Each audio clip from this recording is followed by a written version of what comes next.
help us to walk as kings and queens, right? People of honor.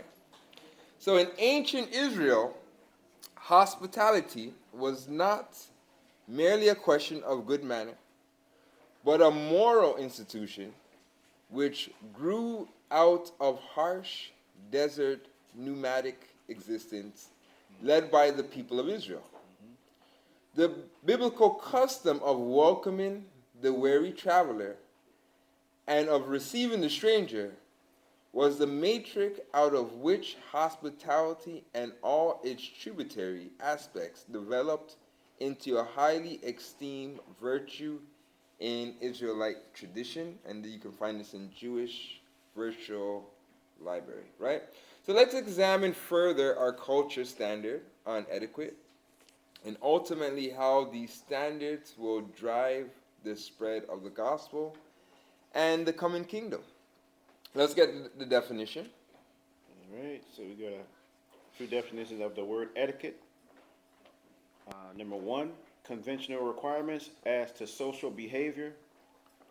So social behavior, proprieties of conduct as established in any class or community or for any occasion.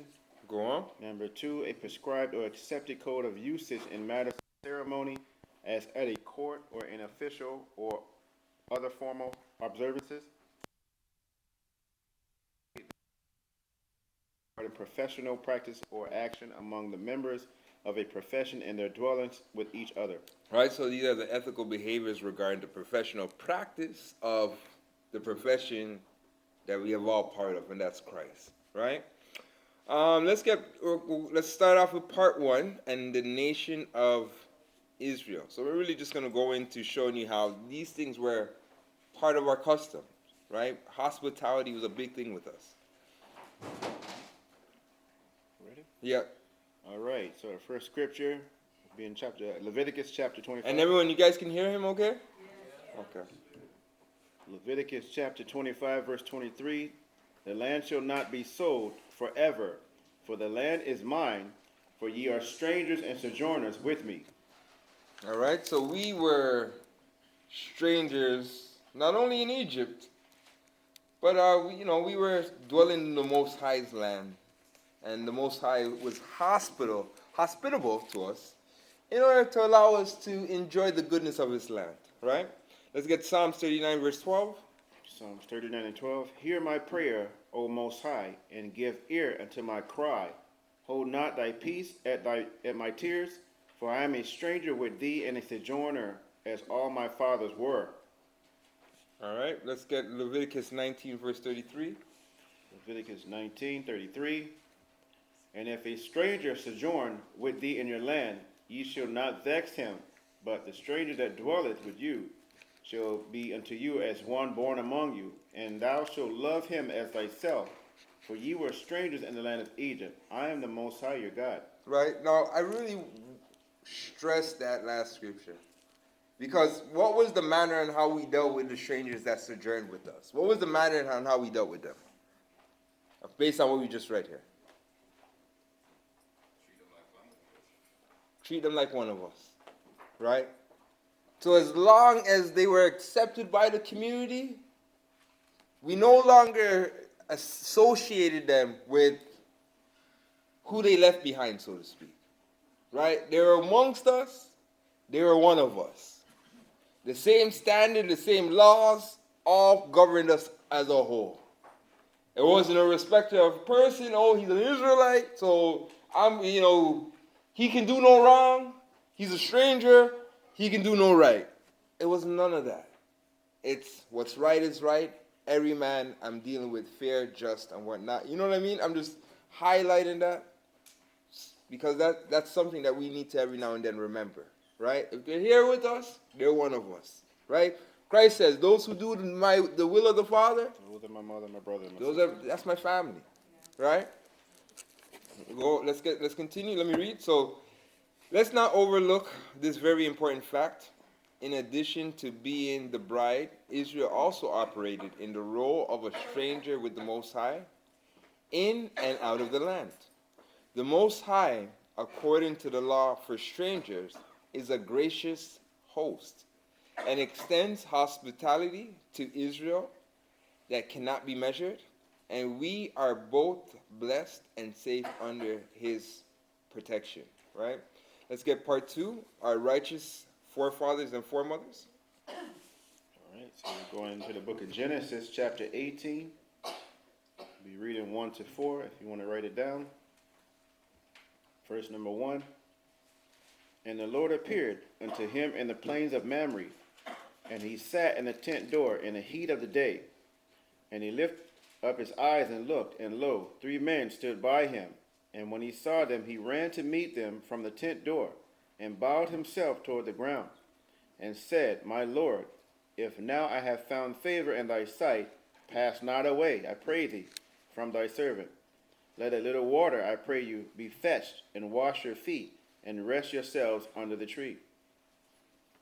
All right, so this was a custom during biblical times for for guests to have their feet washed when lodging with a hospitable host. Sandals were the shoe of choice. You know, some brothers are still wearing the sandals. Sandals were the shoe of choice, and traveling often would result in one's feet getting dusty. So it was a benefit to the host to not have dust track through his home, and also demonstrated that the host was being hospitable in his care of the stranger, right? Let's continue.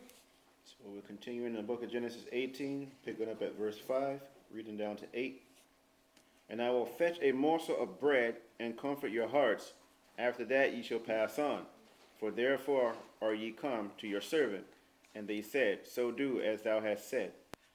Abraham hastened into the tent unto Sarah, and said, Make ready quickly 3 measures of fine meal, knead it, and make cakes upon the hearth.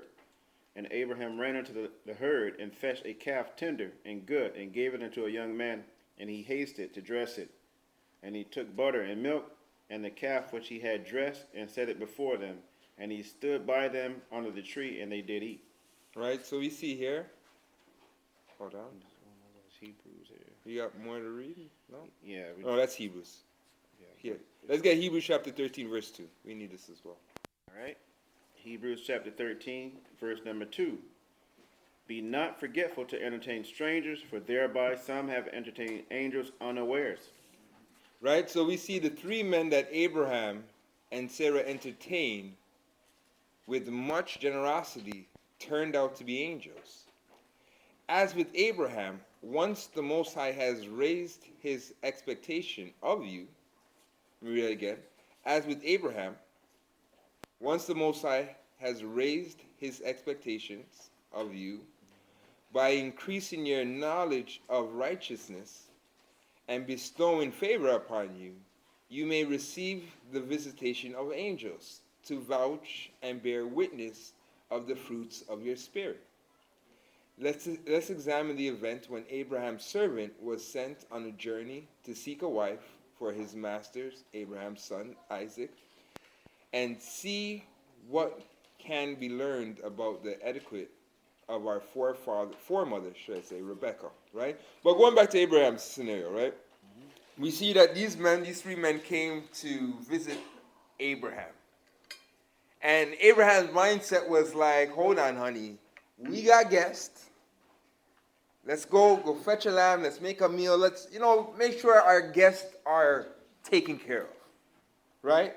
You see that mindset there. Let's continue, and now we're going to look at Rebecca. And we're going into Genesis 24, verse 10. Book of Genesis, chapter 24. Be reading 10 down to verses 20. And the servant took 10 camels of the camels of his master and departed, for all the goods of his master were in his hand.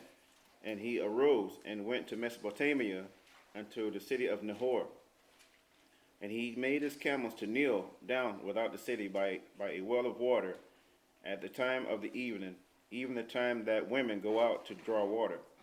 And he said, O Lord God of my master Abraham, I pray thee, send me good sheep, Slakia, this day, and shew kindness unto my master Abraham, Behold, I stand here by the well of water, and the daughters of the men of the city come out to draw water. And let it come to pass that the damsel to whom I shall say, Let down thy pitcher, I pray thee, that I may drink, and she shall say, Drink, and I will give thy camels drink also. Let the same be she that thou hast appointed for thy servant Isaac, and thereby shall I know that thou hast shewed kindness unto my master. And it came to pass, before he had done speaking, that behold, Rebekah came out, who was born to Bethuel, son of Milcah, the wife of Nahor, Abraham's brother, with her pitcher upon her shoulder. And the damsel was very fair to look upon, a virgin, neither had any man known her. And she went down to the well, and filled her pitcher, and came up. And the servant ran to meet her, and said, Let me, I pray thee, drink a little water of thy pitcher. And she said, Drink, my lord. And she hasted and let down her pitcher, upon her hand, and gave him to drink. And when she had done giving him drink, she said, I will draw water for thy camels also, until they have done drinking. And she hasted and emptied her pitcher into the trough, and ran again into the well to draw water, and drew for all his camels. Right? So we can see that hospitality that she had, right? Not only did she draw water for the Abraham's servant, but she also draw water for all the camel. And you can understand that, that to draw water from the well, that's work, but she inconvenienced herself just to be generous to somebody else. Let's go Josephus, Antiquities of the Jews. I think it's chapter 1, maybe book 2. Chapter 1, book 2, look like paragraph 46. Yeah. All right, so it says, with this intention, he went to the well and desired the maidens to give him some water to drink. But while the others refused, on pretense that they wanted it all at home, and could spare none for him, one only of the company rebuked them for their peevish behavior towards the stranger, and said, What is there that thou wilt ever communicate to anybody who have not so much as given the man some water? She then offered him water in an obliging manner. Right, so she first rebuked all the other girls that were there with her and said, hold on, you telling me none of us can give the man a drink of water? Right? Go on. And now he began to hope that... Because I hate to say it, but how some of the sisters probably were operating, right? Stush. I don't know who that is. I'm not giving him no water. I have to water for my own house to bring home. Why am I bringing him water? Who's that? Go on. And now he began to hope that his grand affair would succeed.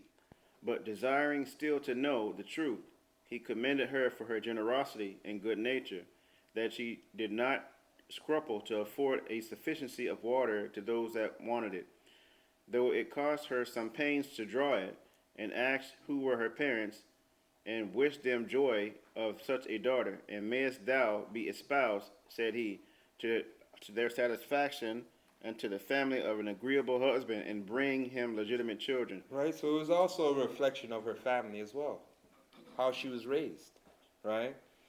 But even when you look at this scenario here, because we know the end story of how she would be chosen to be Isaac's wife and whatnot, right?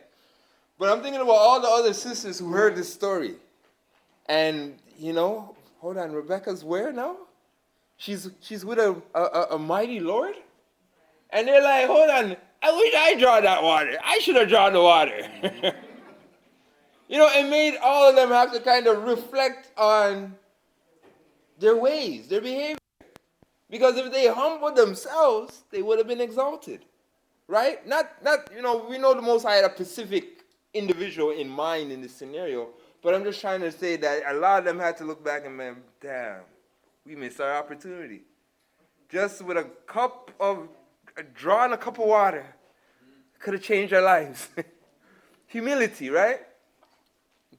What comes to my mind is it's interesting because a lot of times when the Holy Spirit is talking to us, we tend to, oh no, I'm not going to do that. Because, she didn't just do it. It had to come from the Lord. And she can say, I'm not going to do it. I'm too tired. Or it's not really God talking to Most High talking to me. She would have lost out opportunity. Absolutely. And how many times that has happened to us where we were told, we felt impressed to say something, to do something, and we don't, and we lose out On an opportunity. a blessing, either to bless ourselves or someone else. Absolutely. Absolutely. Kai. And that's a great point, right? So we see Rebecca's conduct set the tone for her with Abraham's servant. She obliged water for the servant, and even endured some difficulty while satisfying his desire. Her simple act of generosity was worthy to be commended and shed a positive light on her family as well. Having exemplary etiquette is not about superficial display. It reflects a deep understanding of respect, consideration, and duty. Rebecca clearly was an industrious woman, bred up to care and labor. In addition to being of a courteous disposition and charitable to strangers, in today's degenerated culture, in which appears all the instances of pride, luxury, and laziness, the reverse of Rebecca's character, those instances of goodness that she displayed were at that time honored but are now in contempt, right? So now, it's not really promoted or honored to operate in that type of manner. And, I'm going to say, we can say nowadays, it's about being a baddie. And someone like, okay, Deacon, what do you mean by that?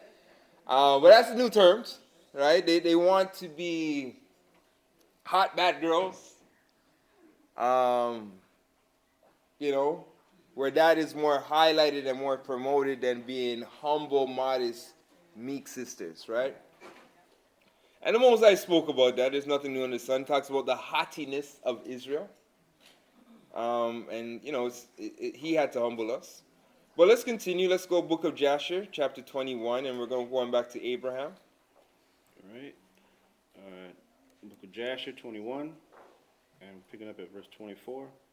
And Abraham went into the wilderness, and he reached the tent of Ishmael about noon. And he asked after Ishmael, and he found the wife of Ishmael sitting in the tent with her children. And Ishmael, her husband, and his mother were not with him. And Abraham asked the wife of Ishmael, saying, Where has Ishmael gone? And she said, He has gone to the field to hunt.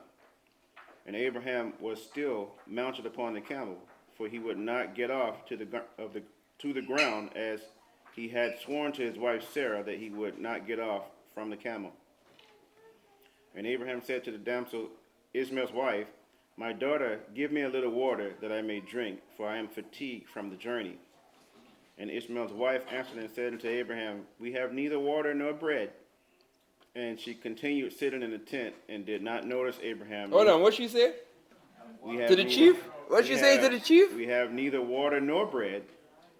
And she continued sitting in the tent and did not notice Abraham, neither did she ask him who he was. Right? Now we see the difference here, right? Yeah. So here she didn't even go on, go about your business. Who are you? I have no time to inconvenience myself, to get you a bread, to get you a drink of water. Right? And let's see what Abraham felt about this. All right. It says, But she was beating her children in the tent, and she was cursing them, and she also cursed her husband Ishmael and reproached him. And Abraham heard the words of Ishmael's wife to her children, and he was very angry and displeased. Right? He saw that she was really a nasty individual. Right? She had some nasty ways. And not only did it reflect on how she dealt with, I'm going to say, lack of hospitality, but it showed, you know what I mean? And don't get me wrong, there's some frustration. I get parents that go through with children and whatnot. But what Abraham saw displeased him. And he felt like, this is not what I would want from my son. And that's the last thing as being a wife. You want your husband's father or mother to feel about you. in some areas you can't control that. And you do your best, you know what I mean? But in scenarios where, they're just and they're fair, you don't want them to have that impression about you, right? And we see in her scenario, it wasn't she got kicked out. Go on, though. Verse 29, and Abraham called to the woman to come out to him from the tent. And the woman came and stood opposite to Abraham, for Abraham was still mounted upon the camel. And Abraham said to Ishmael's wife, when thy husband Ishmael returneth home, say these words to him. A very old man from the land of the Philistines came hither to seek thee, and thus was his appearance and figure. I did not ask him who he was, and seeing thou wast not here, he spoke unto me and said, when Ishmael thy husband returneth, tell him thus did this man say, when thou comest home, put away this nail of the tent which thou hast placed here, and place another nail in its stead. And Abraham finished his instructions to the woman, and he turned and went off on the camel homeward. And after that, Ishmael came from the chase, he and his mother, and returned to the tent. And his wife spoke these words to him. A very old man from the land of the Philistines came to seek thee, and thus was his appearance and figure. I did not ask him who he was, and seeing thou was not at home, he said to me, when thy husband cometh home, tell him thus. Said the old man, put away the nail of the tent which thou hast placed here, and place another nail in its stead. And Ishmael heard the words of his wife, and he knew that it was his father, and that his wife did not honor him. Right? Now, it's funny because that was just over her head. She had no idea what. The nail. What's the nail? She thinks she's thinking about structural damage. Right? But, when you look at it, why would she be considered a nail? Well, she's holding down the home. Right? The nail's supposed to keep the house secure. House wasn't really that secure. We got to replace these nails, right? But we see here, Ishmael's wife was an example of poor etiquette and bad manner. Doing just about the opposite of the righteous example of etiquette displayed in Rebekah, not tending to the traveler's need, nor respectfully inquiring about who he was and greeting him, cursing her children, and probably worst of all, cursing her lord Ishmael. Sisters, if your etiquette and manner tends towards Rebekah's standard, you're trending in the right direction, towards the holy woman of old times. Do you think those who interact with you would vouch for your virtuousness? Right? So if people were to say, can they say, hey, you know what? Yeah, she's very hospitable. She has some, hospitality. I could say that I've seen that within her. Will people say that with you, or people will be like, ugh, I don't even want to cross that person's path. And if that's the case, then we got stuff we got to work on, right? But it says if your etiquette trends towards the example of Ishmael's wife, it's time to deeply reflect on where changes can be made.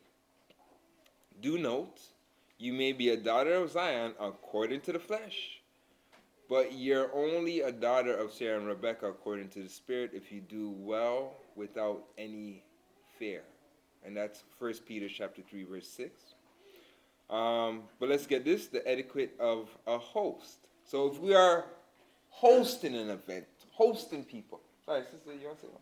Question. Yeah. Fast forward today, what does that scenario look like? I'm thinking Oh. as even like a single female, if someone is coming and needing help and support, how would you manage that in a crazy day? Like, Hold on, give me the scenario. is you have Ishmael's wife who didn't kind of offer the right, service for Abraham, but like now, today in life, in this world, 2024, how would that look, considering that we live in a very different time frame in terms of just like ginger? I don't necessarily think. Obviously, man ain't riding on camels no more and whatnot. But it goes back to honor thy father and thy mother, right? Now, even if she didn't know it was Ishmael's father, he was still an older man. She should have paid some respect and some honor towards him. But, this generation, very relatable to her, actually, because this generation is like, I, you know, I'm young, but I'm too big to mind anybody else or pay any respect, and nobody can tell me nothing. That's more of the mindset we see today. But you see this in marriages where the wife has no respect for the man's parents. And, that's not right. But we see those scenarios where, as I said, wives and how they deal with the person's parents, regardless, even if the parents could be wrong, you still have a standard on how you have to conduct yourself. You can't, we can't pay evil with evil, right? So the best way we can go about this is just honoring our parents as we're required to, right? Because, hey, old man, hey, sir, you come from a long journey. Would you like a drink? Or you're here on behalf of my husband. Can I get your name by the chance? Like, you know what I mean? There's a way she could have went about that would have been respectful, right? Brother Caleb? And then here's how it looks today, the good side of it. Now, when our young ladies here, they go and serve the meals. Yeah. Nobody's going to appear in the lineup with a camel, okay? Whose name is Abraham. But there might be the father of a prince there that you're looking for. Or the prince might be in the lineup. So the way you serve people, okay, the heart with which you serve people might have a big, big ending in the end. Yeah. Absolutely, but I think that the total mindset, it doesn't matter whether it's a prince or it's a poor person. Yeah. I mean, you see what I'm saying? If I'm a lady, in my eyes, it's a prince that's going to come to me. I'll say this. I was always trained, regardless of who the person is, if I can do a good deed, do it. You know what I mean? Not looking for a reward. And I don't think Rebecca was looking for a reward in this marriage, but she got a reward. And that's the mindset that we have to have. We're not looking for a reward. But believe it or not, the Most High blesses those who operate in the Spirit. There is a reward. But we're not doing it for reward. We're doing it because this is just who we are, who the Most High designed us to be. Right? This is who He is. But let's continue. And we're in Luke? Let's go. All right, so in the book of Luke, chapter 7, and we'll be reading verse 36 down to 48. So Luke 7:36. And one of the Pharisees desired him that he would eat with him. And he went into the Pharisee's house and sat down to meat. And behold, a woman in the city, which was a sinner, when she knew that Yeshua sat at meat in the Pharisee's house, brought an alabaster box of ointment, and stood at his feet, behind him weeping, and began to wash his feet with tears, and did wipe them with the hairs of her head, and kissed his feet, and anointed them with the ointment. Now when the Pharisees, which had bidden him, saw it, he spake within himself, saying, This man, if he were a prophet, would have known in what manner of woman this is that toucheth him, for she is a sinner. And Yeshua answering said unto him, Simon, I have somewhat to say unto thee. And he said, Master, say on. There was a certain creditor which had two debtors. The one owed 500 pence, and the other 50. And when he had nothing to pay, he frankly forgave them both. Tell me therefore, which of them will love him most? Simon answered and said, I suppose that he to whom he forgave most. And he said unto him, Thou hast rightly judged. And he turned to the woman and said unto Simon, Seest thou this woman? I entered into thine house, thou gavest me no water for my feet, but she has washed my feet with her tears, and wiped them with the hairs of her head. Thou gavest me no kiss, but this woman, since the time I came in, had not ceased to kiss my feet. My head with oil thou didst not anoint, but this woman hath anointed my feet with ointment. Wherefore I say unto thee, her sins, which are many, are forgiven, For she loveth much, but to whom little is forgiven, the same loveth little. All right. So we see a good example there. So we see where in Christ's scenario, the woman had more hospitality towards him than the Pharisee, the one who should have understood this, right? And then especially, you could see he was kind of skeptical because he said, well, why would Christ even have this woman touch her if he was a righteous man, so to speak? So he's a little skeptical. But nonetheless, he still had an opinion of him being a great man, right? He couldn't deny the things he was doing, basically. But you would think with that, he would have gave the respect that was due to him. But he didn't. And the woman did, and Christ was able to point out the hypocrisy in what he was thinking, right? So let me read this. It says, Christ exposed the Pharisees' lack of hospitality and poor etiquette. In biblical times, as stated earlier, guests would have their feet washed by the host, party, or given water to do so themselves.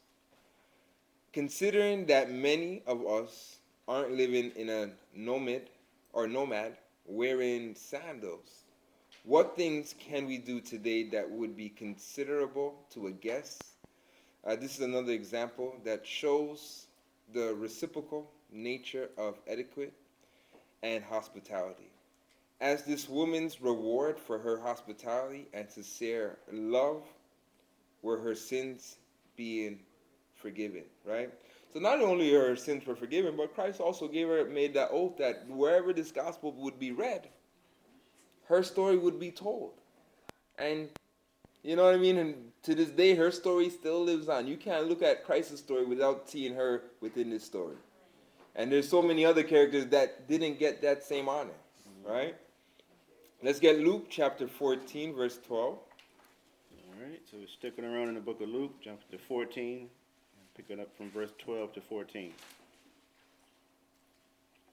Then said he also to him that bade him, when thou makest a dinner or a supper, call not thy friends, nor thy brethren, neither thy kinsmen, nor thy rich neighbors, lest they also bid thee again, and a recompense be made. But when thou makest a feast, call the poor, the maimed, and the lame, the blind, and thou shalt be blessed, for they cannot recompense thee, for thou shalt be recompensed at the resurrection of the just. Right? Now, let's look at this for example, because this is a great example.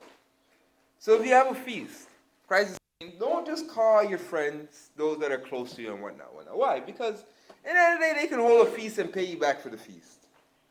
But invite the destitute. Invite everyone who's available to make it. And by doing so, let's read that part again. And thou shalt be blessed, for they cannot recompense thee, for thou shalt be recompensed at the resurrection of the just. Right? So you understand that by doing so, you're storing up a treasure for yourself.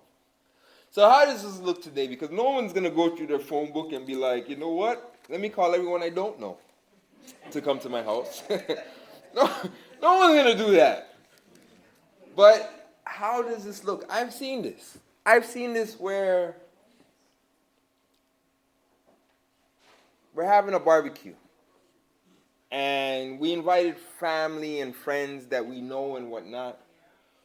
But the whole community, when it's all said and done, is at the barbecue. And, you know, I used to see this all the time with my mom. My mom would say, hold on, you guys hungry? I go fix them a plate. And she would pack up a plate and feed the youth around the community. They weren't invited to the feast. In fact, we didn't even have food for you. But we have enough. And you hungry? Come eat some food. I've seen that. Or I see my mom pack up food. The people ain't at the party.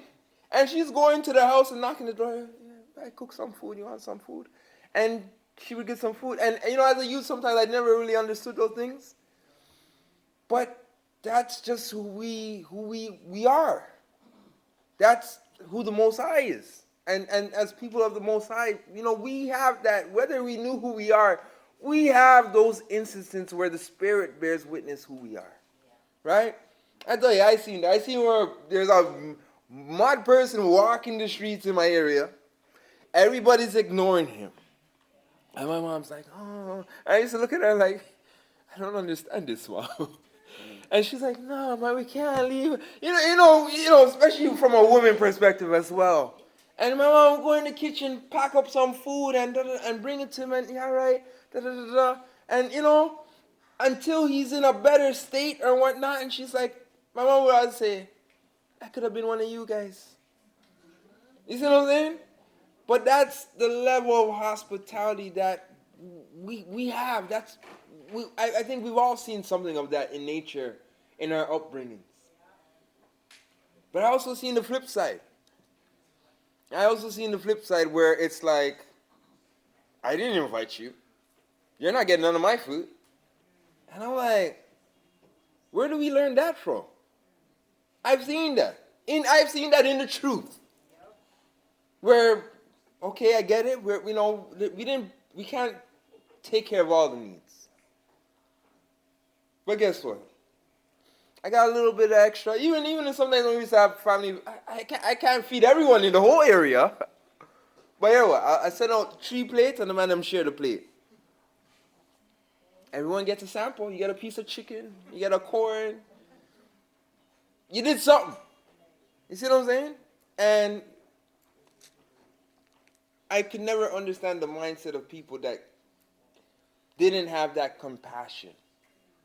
Because that is not of the Most High. In fact, the Testament says, how can you say you are a brother or a sister and have what they may possibly need to help them And not give it to them. and wish them Godspeed? Mm-hmm. And say, you're my brother. Without giving them what they need. And it's in your power. It's not like it's not within your power. It's not going to put you in a scenario where now you're in destitute. It's in your power. You have enough to take care of yourself and help your brother or your sister out. You want to say that? But you know what, you're right, because there's always enough. It's like the loaves and the fish. Sometimes you invite people over, and in your mind may not be enough. But then, once you start sharing, there's even more left over. I've seen it. It's wonderful how the Lord does these things. But for me, I remember when I was in the other church, every Sabbath, I would always, because I know what it's like to be at church, and sometimes you want to eat with others. You know what I mean? Other believers. Because when you're from a family that are not believers like yourself, you go home on a Sabbath, you hear all the music that you really don't want to hear. So it's good when someone can invite you out, on the Sabbath. So one of the things that I started doing was every time we go to church, I would say, okay, Most High, then I'll say God, but I'll say Most High, let me know who you'd like me to invite home today for lunch. And he always puts in my mind who it could be a visitor who just came for the first time, or it could be somebody in the church who just needed someplace to go, who need food, who's hungry. Because a lot of times in the church, people have no food, but we don't know that. Yes. We think everything is all fine. And he always shows me who to invite. I go to this person and invite them over, even if I don't know them. Doesn't matter what they look like, what they smell like. If this is who the Most High told me to bring home, that's who I bring home. And it always turns out wonderful. All praises. Hebrews 13:2. Right? Entertaining those angels, right? Hebrews 13:2. All right, let's continue going back to in Luke. All right, so you got the commentary here? Oh, let me read the commentary, sorry. It says, are we making an effort to fulfill the commandments of Christ by inviting the poor to our feast? Or at the least, sending portions to the poor who can attend? If not, how can we increase our obedience and fulfill what our Lord has commanded? Right? So we got to start thinking about, be mindful. If I have an event and whatnot, and there's, people around that and I have extra, share, bless them with a plate of food. You'd be surprised how far that can go. Let's get Luke chapter 6, verse 38. All right, standing in the book of Luke, going back to chapter 6, reading 38, verse number 38. Give, and it shall be given unto you.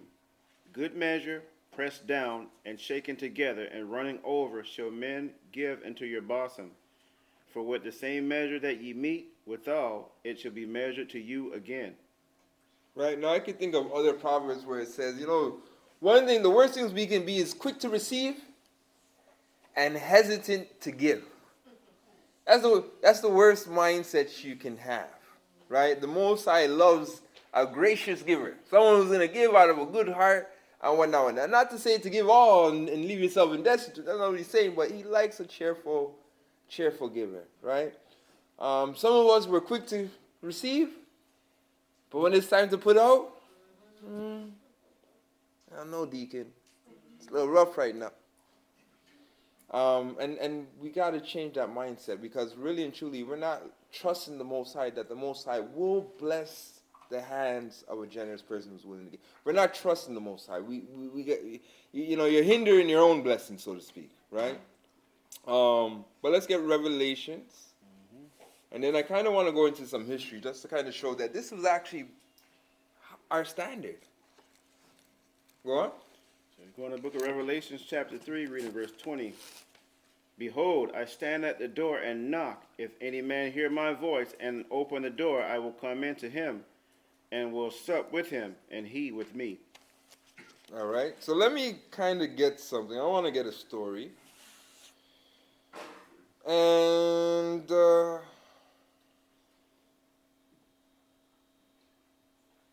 let's get this story here.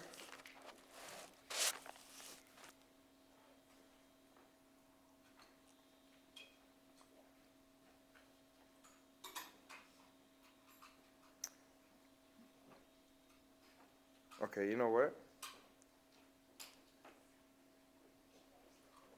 Let's get this right here.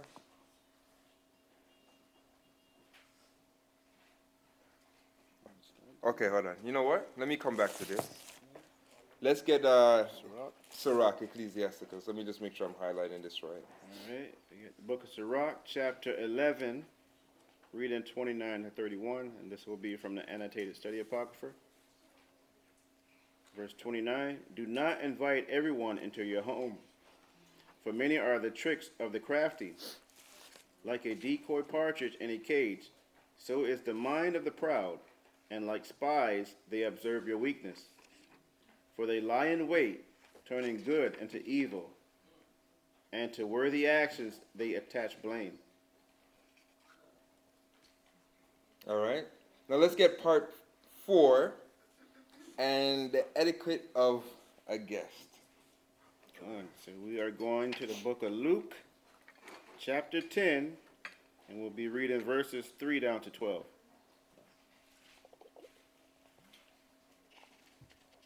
Verse 3, go your ways, behold, I send you forth as lambs among wolves.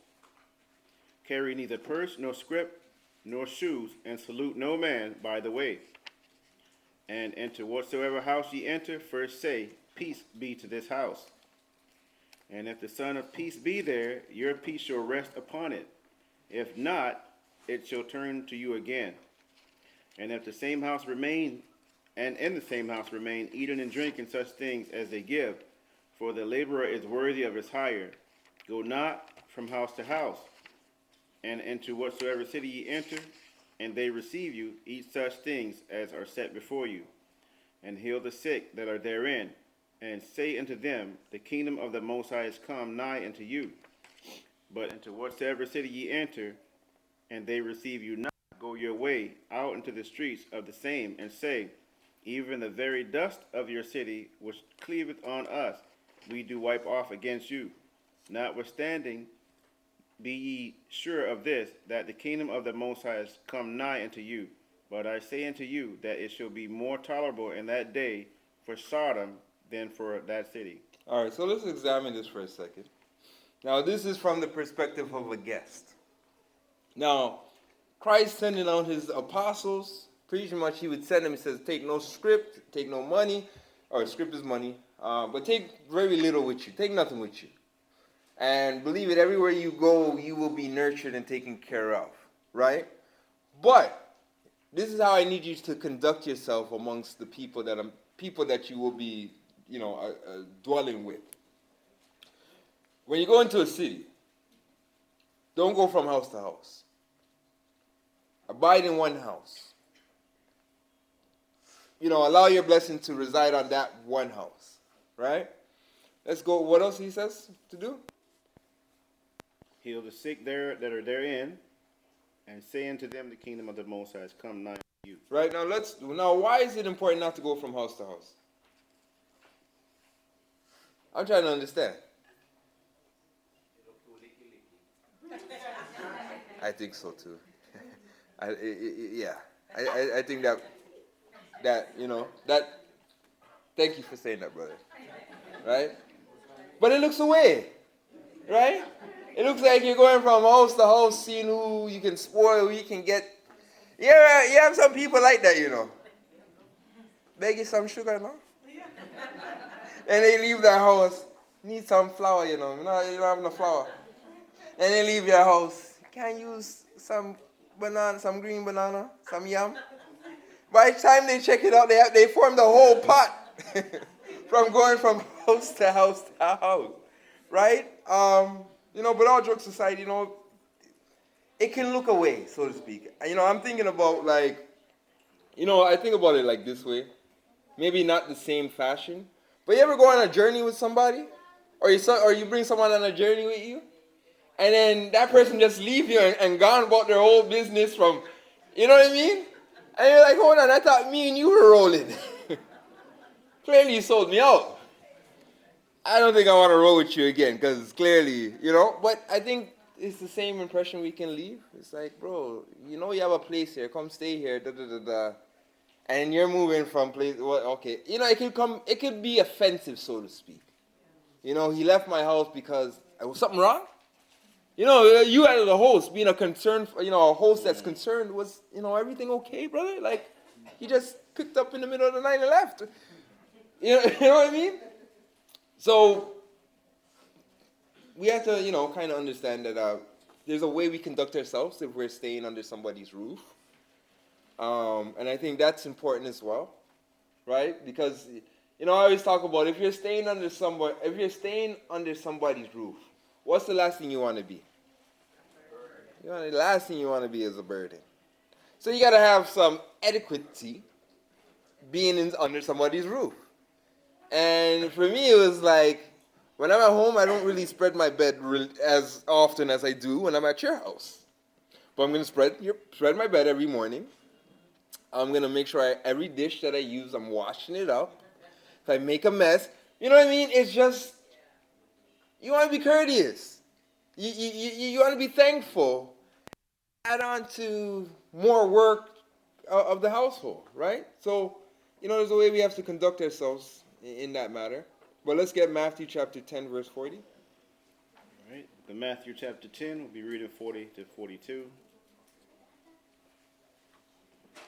He that receiveth you receiveth me, and he that receiveth me receiveth him that sent me. He that receiveth a prophet in the name of a prophet shall receive a prophet's reward. And he that receiveth a righteous man in the name of a righteous man shall receive a righteous man's reward. And whosoever shall give to drink unto one of these little ones a cup of cold water, only in the name of a disciple, verily I say unto you, he shall in no wise lose his reward.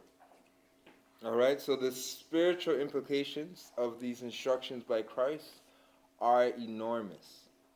For Christians, guests, and hosts in the content of hospitality, right? So, for instance, we can see by the decisions they made, those that were hospitable, the outcome of it was enormous, right? Compared to those that operated not in the spirit of humility or hospitality.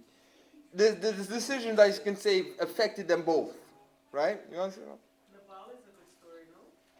Yeah, Nabal. And his name means foolish. Yeah. Yes. It was David. His name means foolish, but what was his scenario? That's a great story. His scenario, King David came to him. Yeah. King David was more hospitable to him. Protected his men, his sheep, everything. And now he comes to David and it's like, David's like, can we just, for me and my men, just, take care of us. Not take care of us, but, a little patient or whatnot. And he was like, David? Who's David? Right? And he disrespected King David. And King David was like, yo, everybody that can piss on the wall is about to die. Like everything is about to die.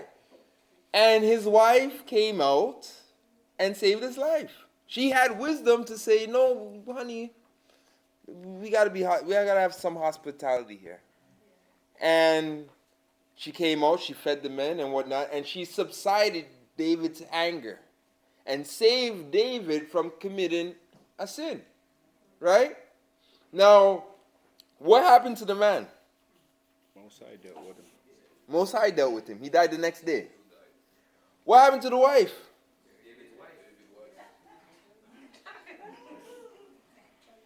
Right? So she was rewarded for her hospitality. Because before, guess what? Before, she did say, after all, his name is Nabal. So she knew. She's like, I know he's my husband, but man, he's a brutish man. And due to the covenant of marriage, the husband died. She was relieved of that, and she now became a queen. She became a queen. So Nabal was a great man, but David was even a greater man, right? So the spiritual implications, tying in that story as well, of these instructions by Christ are enormous for Christian guests and hosts in the context of hospitality. Yeshua instructs the 70 disciples to depend on hospitality of strangers whom they encounter, and therefore the blessing of peace from the Most High will rest upon those hosts who extended hospitality to Christ's servants. This establishes a truly interdependent relationship between the guest and host. So in fact, you want to be a host. And in another way, you don't mind being a guest, because there's a blessing on both sides.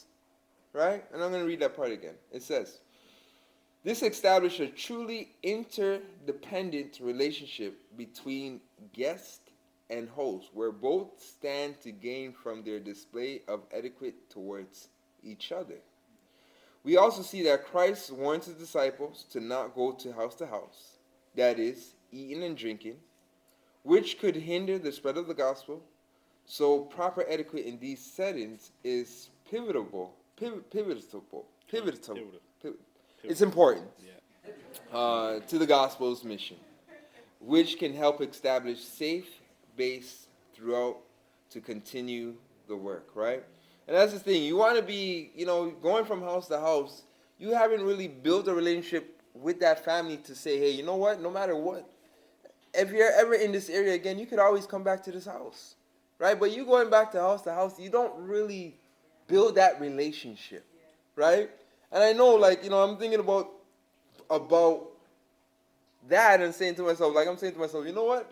If I want to go for a ride, I'm going to go check my brother in Jersey. I know in Jersey, I can spend a night at his house. I won't overstay my stay, but I know it'll be good to stay a night at my brother's house over there, right? We've built that relationship and that trust, and you know what I mean? But that's how it should be amongst Israel. No matter where we go, as long as we have family and friends, they're saying, come by us. They're eager to entertain you, and at the same time, you're not going there to be a burden onto them. They're like, he's in town? Don't answer the phone. You don't want the family to feel that way about you. If you did that, you were a bad, you're not the host. You're on the receiving end. What's the receiving end again? You're the guest. Thank you. All right, let's continue. Can you get this part? So let's examine writings. Let's examine that part? Yep. Let's examine writings passed down from our oral history, first century writings, and apocrypha, which will give us cultural insight on our forefathers' view of etiquette during the time of the early church. These writings are not considered law, but are worthy of consideration, right? So as I said, some of these things are not law, but they're worthy of consideration. Let's go into this. Okay, so I guess these are books or papers, Perkia, Avat, Mishnah, and it says, conversely, an inconsiderate guest in a hospitable house is condemned. While hosts may not make guests feel awkward, guests are obliged to be grateful for the labors of the host. At meals, guests are also expected to recite an additional blessing in the course for the host. Also, a guest is obliged to leave some food on their plate and mind the desires of the host. The meaning is that a guest should not impose on their host or extend their visit longer than 3 days. In Midrash Tilim, it states, on the day a guest arrives, a calf is slaughtered in his honor, the next day a sheep, the third day a fowl, and on the fourth day he is served just beans. That means you're starting to up your welcome right there. All right, the next one is the Didache, chapter 12. It says, let everyone that comes in the name of the Lord be received, and then after testing them, ye shall know if they are fellow believers, for you shall have understanding in these things. If a traveler, stranger comes to you, help them as much as you can, but they shall not stay with you longer than 2 or 3 days, and this is highlighted, unless it is necessary that they do. If they wish to settle among you, being a craftsman or artisan, let them work and earn a living with their trade or skill. Right, so we get this? You guys understand this? So if someone comes to stay with you, right? Ideally set a time, principal time. Say, hey, you know what, I'm in town, I'm going to be staying a couple of days, maybe even a week. But after it reaches that time period, that person has to contribute something to stay here, right? We're not promoting, or the Bible is not promoting the spirit of idleness and freeloading, right? I'll be honest, right? A few weeks ago we read where Paul says, if any man don't work, he don't eat. Because we're not promoting that. And that's the sad thing about it is that, we have those amongst the children of Israel that will play on the charitable and hospitable spirit of those that want to do what's right. And we can't have that, right? So there is, you got to put certain standards in place so that you don't become a victim. And, that hardens your heart from being charitable, because last person that's charitable, they took advantage of me. You know what I mean? And I said, the Most High won't be mocked. So he's not looking for his servants to be mocked. So, there's a way we got to go about this, a wisdom we got to go about this. But go on. It says, but if they do not have a trade or skill, help them to find one, so that no Christian should be living idly among you. And if they will not work or learn a trade or skill, then they are a Christ trafficker. Beware of such people. Right, now what is a trafficker? Well, you know the definition of that? I didn't get to Google that. Someone who takes advantage of your Christ-like qualities. Oh. Exactly what you were trying to Yeah, so, okay. So they got a term for this. Christ All right. I'll write that down. I didn't know they had a phrase to identify people like this. You're a Christ trafficker. I like that. All right. But we see that. We see, as I said, that's not something how we should conduct ourselves, especially being those that were called to the truth, right? Let's get Sirach chapter 29, verse 23. Book of Sirach, chapter 29, verse 23. Be it little or much, hold thee contented, that thou hear not the reproach of thy house. For it is a miserable life to go from house to house. For where thou art a stranger, thou darest not open thy mouth. Thou shalt entertain and feast and have no thanks. Moreover, thou shalt have bitter words.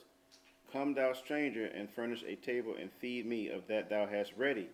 Give place, thou stranger, to an honorable man. My brother cometh to be lodged, and I have need of mine house. These things are grievous to a man of understanding, the upbraiding of house room and reproaching of the lender. All right, so now let's examine. So we see in this, right? It says, for it is miserable to live from house to house. But understanding that if you are in a scenario like this and you're under somebody's roof, these are things you may have to expect. and you understand that you're going to you're going to contribute to the house, whether that be washing dishes, setting the table, paying a bill. You're going to contribute some form of way, right? And as a guest, you have to understand that eventually you will outstay your welcome. And you, at that point, like think about this, and this even goes for family. I hate to say it. When Jacob went to go stay with Laban, it's like, okay, I could have you here as my nephew, but Jacob's like, no. I know what I want. I'll work for you. I want your daughters. I want your daughter. I said daughters, like, let me clear that up. Your daughter. But he didn't settle just to be his nephew under his roof, eating for free. He's like, nah, I'm going to work and apply myself. And you see that he did that, right? But let's continue. And let's get Luke chapter 14, verse 7. All right, so in the book of Luke, chapter 14, we will be reading 7 down to 11. And he put forth a parable to those which were bidden, when he marked how they chose out the chief room, saying unto them, when thou art bidden of any man to a wedding, sit down in the highest room. Sit not down in the highest room, lest a more honorable man than thou be bidden of him. Right, so this is how we conduct ourselves if we're going out to an event, or, we've been invited somewhere and whatnot. When you get in the room, you don't look for the best seat. You don't look to sit where, let's say, the officials, or I'll use the elders. I'm not going to look where the elders are sitting and be like, let me pick the closest seat right beside them. Only to be turned around for the elders to say, hold on. Deacon, you need to go back down there. And, everyone's looking, you can imagine how humiliating to some degree that can feel. Hold on, brother. Or like when Christ saw the man in the wedding, in the wedding feast. Like, brother, how'd you get in here? Get him out. And you got to be escorted by security out. You don't want a scenario like that. So, best case scenario, you find the most humblest seat. And if the guests, say, hold on, I didn't see the brother there. Hey, brother, what are you doing back down there? Come on up. And then, you get called on up. Everyone's looking at that and be like, yo, all right, he's one of those guys. You know what I mean? Rather than to be getting humbled and like, oh, he's not one of those guys. You know what I mean? Like, I'm going to say there's a humiliation as well as an honor that can happen on other ways. I'd rather you humble yourself and be called up and be exalted, and, you know what I mean? Rather than you exalt yourself only to find out that you're not as exalted as you thought you were. You don't want that mindset, right? And we know the Bible talks about the Most High exalts the humble, and he humbles the exalted, right? So that's how we got to operate when we're invited to events. Go on. Verse number 9. And he that bade thee, and him come and say to thee, give this man place, and thou being with shame to take the lowest room. But when thou art bidden, go and sit down in the lowest room, that when he that bade thee cometh, he may say unto thee, friend, go up higher. Then shalt thou have worship in the presence of them that sit at meat with thee. All right, so then those that sit at meat with you say, okay, he's one of those, he's honored amongst the men, right? So our behavior, sorry, you got more? Yeah, one more verse. For whosoever exalted himself shall be abased. There we go. And he that humbleth himself shall be exalted. Right, so our behavior when attending a feast can be very telling of our character and degree of social etiquette. Are you guilty of rushing to eat first before others? Cutting the line at our solemn feast? Are you grabbing mountains of food, displaying a gluttonous spirit? Presumptuously? Yep. setting yourselves in the best seats. Who also ought to check our high thoughts. So we also, need to check our high thoughts of ourselves or our own thoughts that may exalt ourselves. And think how many there are that are more honorable than we. Not only in respect of worldly dignities, but of personal merits and accomplishments. Instead of being proud that so many give place to us, it should be humbling to us that there are so many that we must give place to. And do note that Christ's eye is always upon us, even in the most common action of life, such as our feast. Right? Now, everyone understand what's kind of being said there? Right? But I think this is some of the things where we need to reflect on some of these things, right? And I know I love my belly, but I tell you, reading the scriptures and allowing this to soak in, I'm telling you, there's sometimes, even at work, there's sometimes where people buy food and whatnot, and I make sure I'm the last one to open up and peek what they buy. You have some people, I tell you, oh man, you have some people, potland yet? And then they go in the kitchen and they're peeking under the food and, yeah man, and you look at them, you can't wait for 2 seconds. I'm gonna dish out the food just now. You can't wait. Yeah, you have some people and they're picking up plates and come on the kitchen. Yeah, people like that. And it can rub you the wrong way because you're like, bro, just 2 second food's gonna share out. Everyone's gonna be sorted out. Just have some patience. You know what I mean? But you have some people that don't have that insight, don't have that mannerism. And if that's us, we got to start working on these things, right? Because it really it shows who's the hungry belly, who don't have the discipline, so to speak. And that discipline is also the mannerism on how we conduct ourselves, right? I mean, if that's the case, then, I think about if the adversary comes now, I got food. Who wants food? It can make ourselves very gullible, so to speak, right? Well, let's continue. Part 5, how you communicate. So our communication is vital to our expression of proper etiquette and good manner. Here are some scriptures that provide guidance on how we should express ourselves verbally. Right, so we are in the book of Sirach, chapter 7, reading verse 14. And it reads, use not many words in a multitude of elders, and make not much babbling when thou prayest. All right, so use not many words, right? So being able to say little in few words, then just speaking a lot of stuff, we got to understand how to operate in that, right? So being able to say a lot and comprehend and bring a lot of understanding with very few words.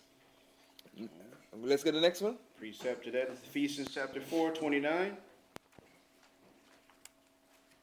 Let no corrupt communication proceed out of your mouth, but that which is good to the use of edifying, that it may minister grace unto the hearers. We got one more here, 1 Corinthians 15:33. Be not deceived, evil communication corrupt good manners. All right, so let not corrupt communication proceed out of your mouth. So that's another thing too. So the things we say, and we were talking about it in one of the lessons that we did, one of the baptism lessons about it, is about part of having good etiquette is also controlling what comes out of our mouth, right? not, in times when we're upset, frustrated, or whatnot, for us to cast out, cursings against one another, or even just even just getting used to using cuss words. That's not the etiquette that we have to accustom ourselves to. In the book of Sirach, it says there's a language and words that the Most High is saying shouldn't even come out of the children of Jacob's mouth. And part of that is being accustomed of saying bad words.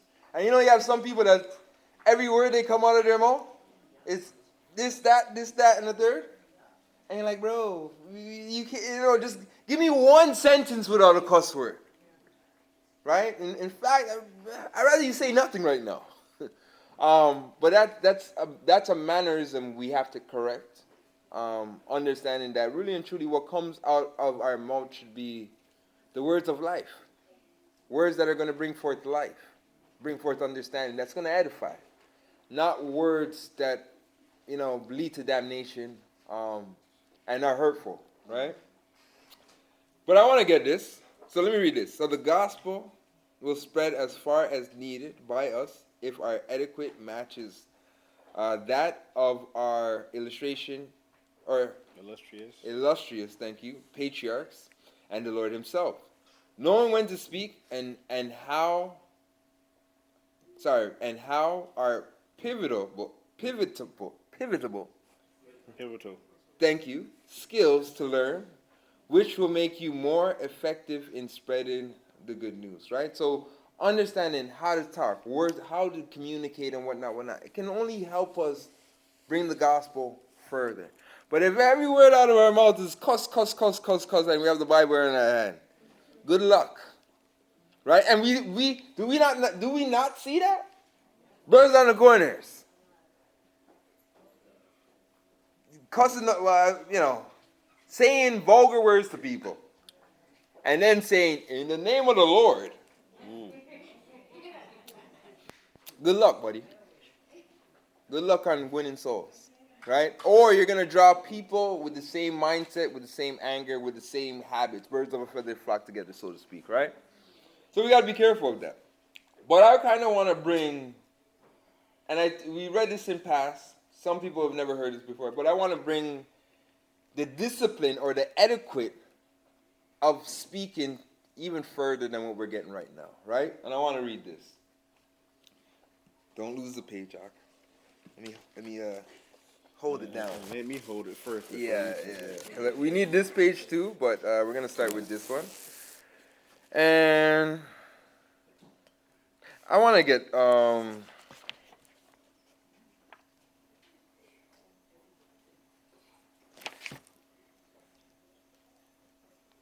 Okay. Let's get here. Let's start from here. Mr. Penn? Let's read it as fast as we can for time's sake. Con. All right, so we're in the Indian Customs and Habits. Mr. Penn, when he first arrived in Pennsylvania in a year. So this is a history about the Gadites, showing you that these things were actually Israelite customs on how the etiquette that we had. Go on. In the year 1683, and made a treaty with them, makes the following observations in a letter he then wrote to his friends in England. Every king has his council, and that consists of all the old and wise men of his nation, which perhaps are 200 people. Nothing of moment is taken, be it war, peace, selling of land, or traffic, without advising with them. It is admirable to consider how powerful the chiefs are, and yet how they move by the breath of the people. I have had occasions to be in the council with them upon treaties for land and to adjust the terms of trade. Their order is thus: the king sits in the middle of a half moon and has his council, the old and the wise, on each hand. Behind them at a little distance sit the young fry in the same figure.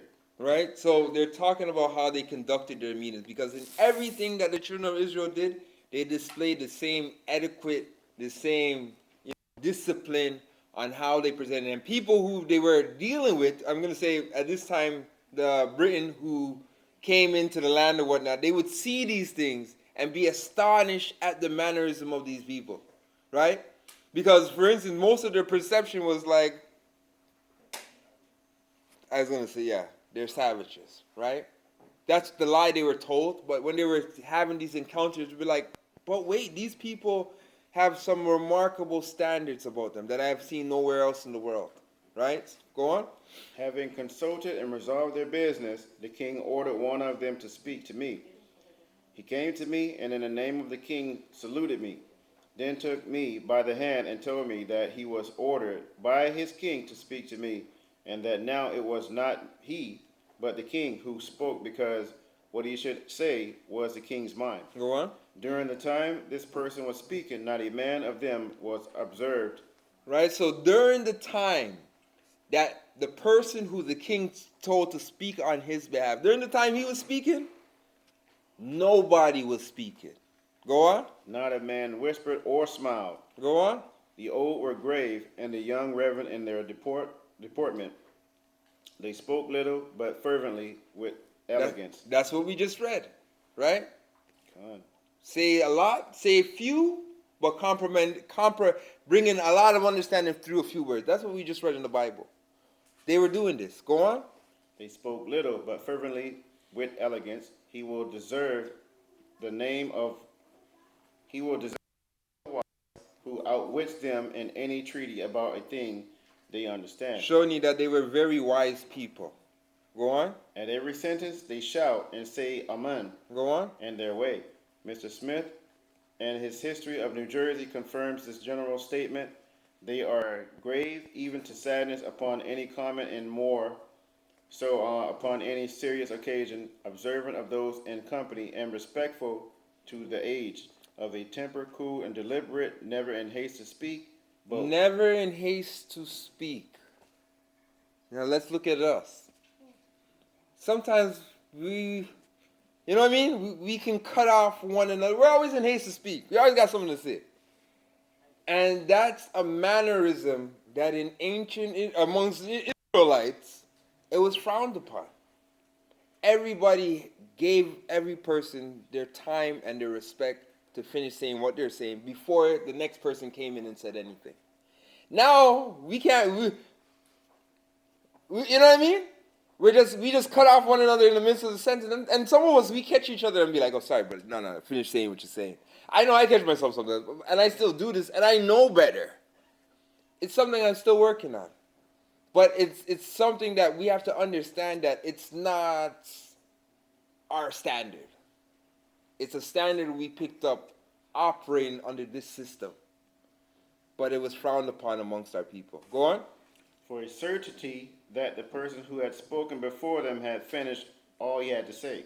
Read that part again, that whole sentence again. They are grave even to sadness upon any comment, and more so upon any serious occasion, observant of those in company, and respectful to the age, of a temper cool and deliberate, never in haste to speak, but wait for a certainty that the person who had spoken before them had finished all he had to say. Go on.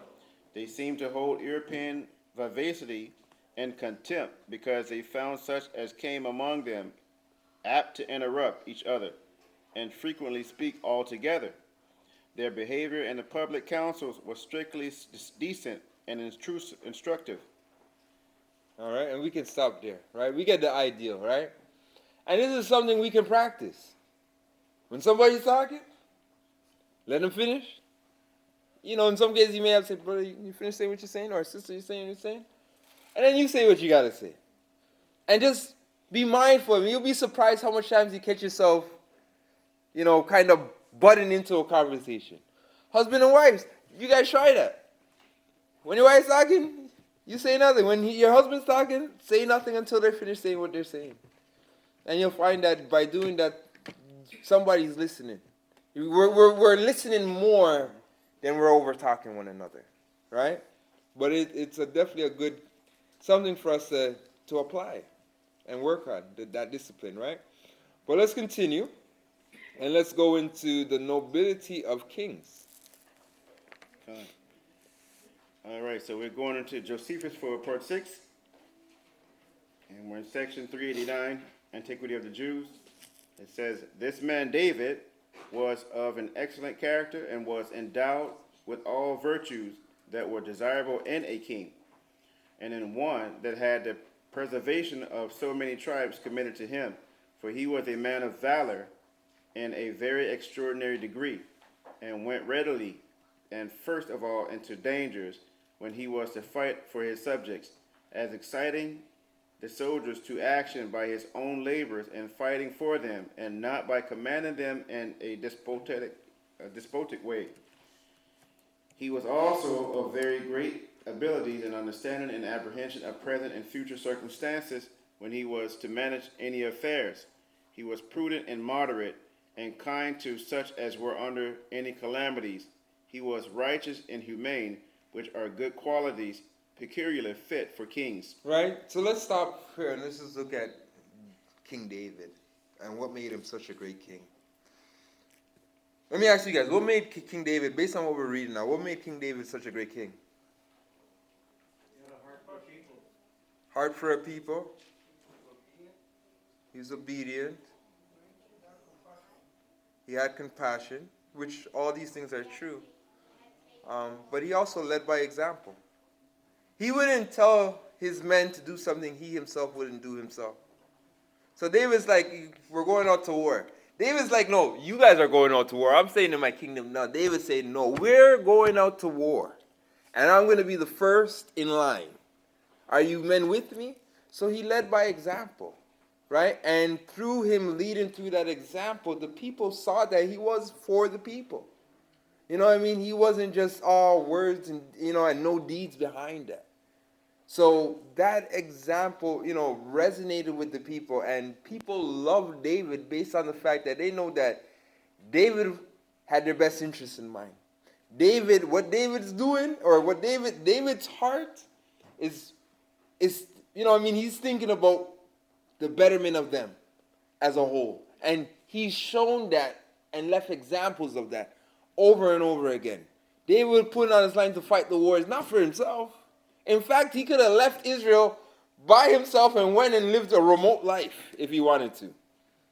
But he's like, no, I have to fight. I'm fighting the wars for my people, right? And people saw that, and through that that's how he gained his respect, the respect of the people, right? And, I look at that, and I see Christ also the same thing. Christ, as the king, didn't ask us to do anything that he himself didn't do himself. I'm asking you to make your life a living sacrifice. I made my life a living sacrifice. I'm asking you to get baptized. I got baptized. I'm asking you to be willing to die for this, if need be, because I was willing to die for this. You know what I mean? And you look at that and you're like, even being able to be considered friends with such great men is an honor. And that's what Christ has given us the ability to be, his friends. And I'm like, that's the type of friends I want. I need friends like that are going to lead by examples, be men of their word, and stir up the rest of us to fight this good fight. That's the type of men we need, right? So I look at Christ, I look at David, and I see those things, and really and truly I try to, in my own corrupt state, try to mimic that. Because I've seen that that's what made these men great men. Let's continue, though. All right. Let's read that full sentence again. He was prudent and moderate and kind to such as were under any calamities. He was righteous and humane, which are good qualities peculiarly fit for kings. Nor was he guilty of any offense in the exercise of so great an authority. Except? But in the business of the wife of Uriah. All right. So he had one scenario, but in the end of the day, overall, his works speak volume for the type of man he was, right? And the people saw that. We never had a king like King David ever again. Sad to say, right? All right. I would say Solomon was close, but still, no one like David. Let's continue. Go on. So let's read more on the Josephus of the description of kings. So now, Antiquity of the Jews, Book 6, Section 265. But when once they are advanced into power and authority. Right, so this is speaking about other kings, not King David, but all the other corrupt kings. Go on. Then they put off all such notions, and as if they were no other than actors upon a theater, they lay aside their disguised parts and manners, and take up boldness, insolence, and a contempt of both human and divine laws. And this is a time when they especially stand in need of piety and righteousness, because they are the most of all exposed to envy, and all they think and all they say are in the view of all men. Are in view of all men. So you guys understand? Let's kind of touch on what's being said here. So you have some kings, or people of position, of high positions, right? But when once they are in advance into power and authority, then they put off all such notions, and as if they were no other than actors upon a theater. So what's being said here? So you have, I'll use some of the kings. Some of the kings were the people, like Rehoboam. The people thought he would be a good candidate to sit in his father's seat. He came from a wise father, came from a good household. You know, he seemed that way. But then once he got the position of power, that cloak, he changed. Right? That humble person who he once was, that once meek person he was, that, people saw a lot of potential in him, they no longer see that person. He's puffed up now. Right? He's, my father whipped you with scorpions. I'm going to whip you harder than him. You know what I mean? Who is this person? And it's sad to say that that's something we have to be careful of. Right? I've seen that in my time in the truth, where sometimes positions can puff us up. We got to be careful of that spirit, because that's not of the Most High, right? And the sad thing is that they don't even realize that they have this spirit. They don't. In fact, They see it in others, but they don't even see them in themselves. And the sad part about it, that is the sad part about it. Because they're deceived. They think, I'm operating in righteousness. I'm the zeal of the Most High. But the part that they don't see is like, are we Pharisees now? And that's what we have to be careful of. We got to be careful of that spirit, right? But let's continue.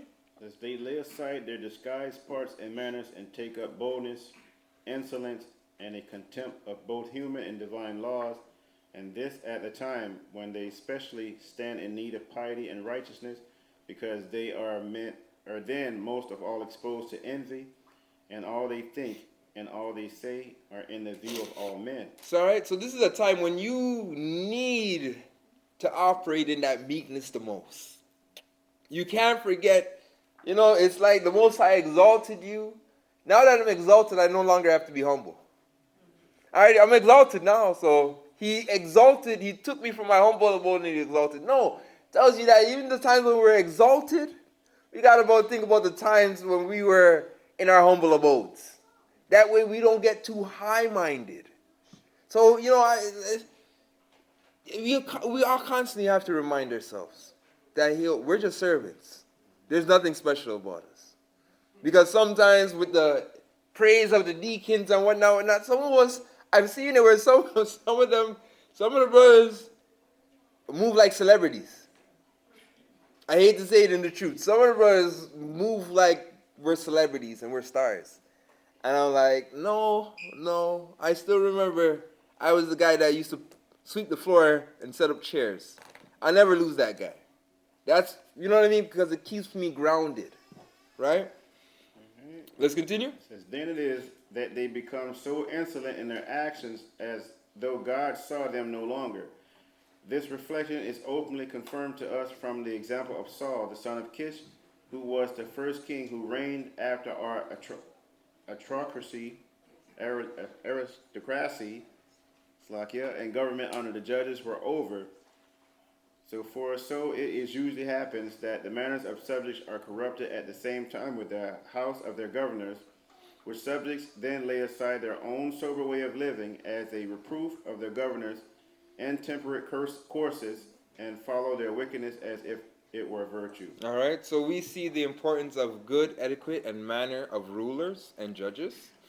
How, if they follow a perverse way, those who they bear rule over will follow suit in their perverseness.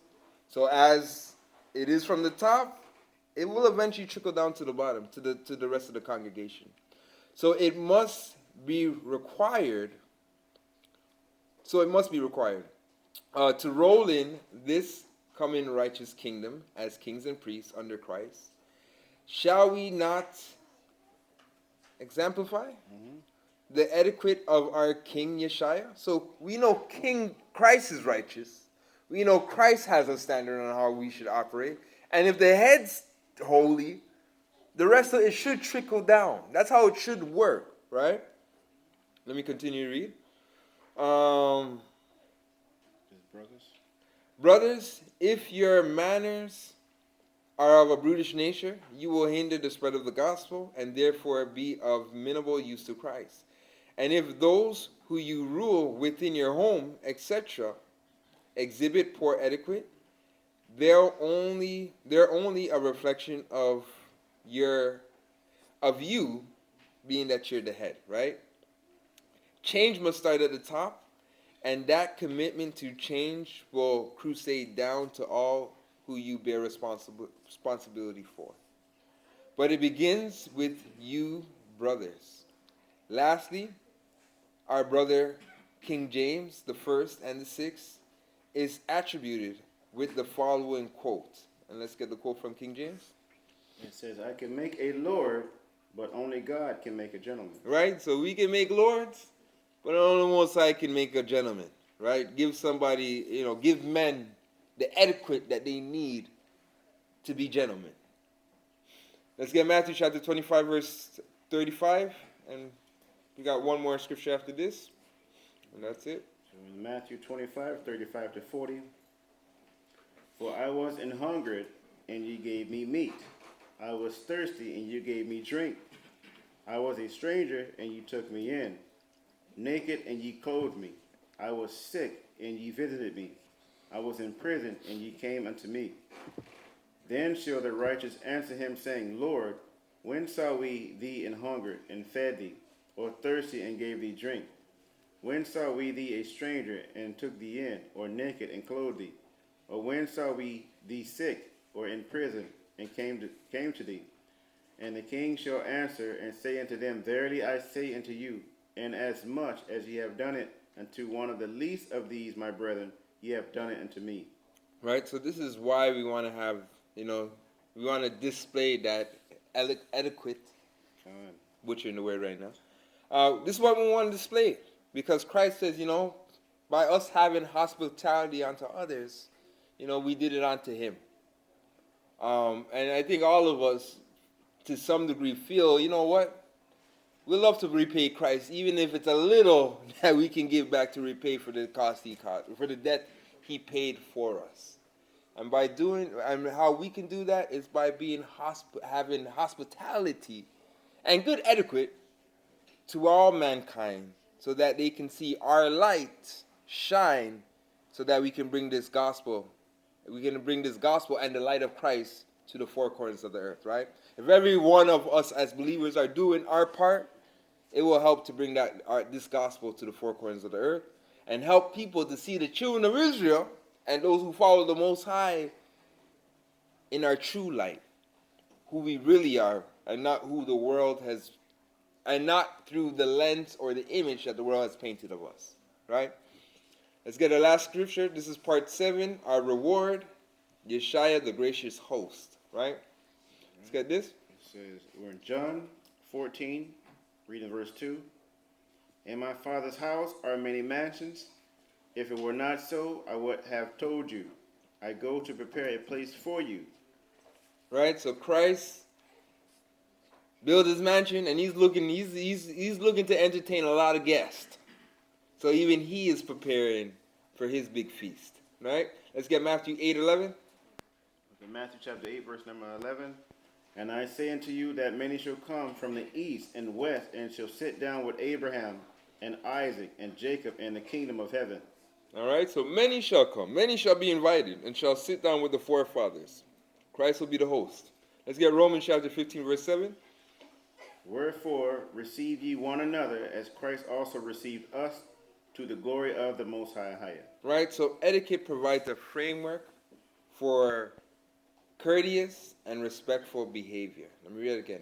Etiquette provides a framework for courteous and respectful behavior. And the higher our etiquette pedigree, the more it gives us knowledge on how to read people and social cues, how to communicate more efficiently, and ultimately help us foster more meaningful relationships. It will help prevent misunderstanding, quarrels, conflict, and comfort social awakeness, right? Awkwardness. And awkwardness. Thank you, sorry, bro. It creates a sense of decorum and professionalism in our social as well as professional settings. I'm speaking from a church perspective as well as individual perspective. If we emulate the etiquette and manner of the Lord and patriarchs, it will help us realize that we need to consider ways to diffuse the language of our views, bringing our views into the range of responsibleness and out of the range of rudeness, right? While building discipline on the temperance of our speech, our use of proper etiquette is definitely an external manifestation of our Lord and the light and hope that has instituted in us, that He instituted in us. Instilled in us. Right, which is the gospel. So with that being said, Shabbat Shalom, family. And I was reading this lesson this morning, and I said, you know what, this is really a great lesson.